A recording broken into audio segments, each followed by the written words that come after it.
Yes, we are very happy to explain how the things are going here with the boys with the drug addicted.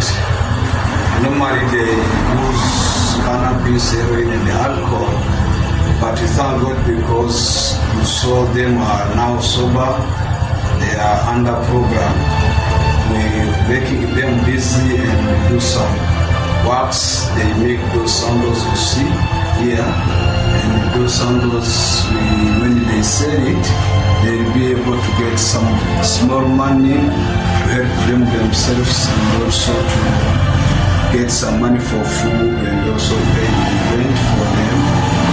And we are glad to say thank you for the people who try to support this program, and we waiting to see what God will do in the future for those guys, make them free and also come in the sober life and make some things which will help their lives and help their families.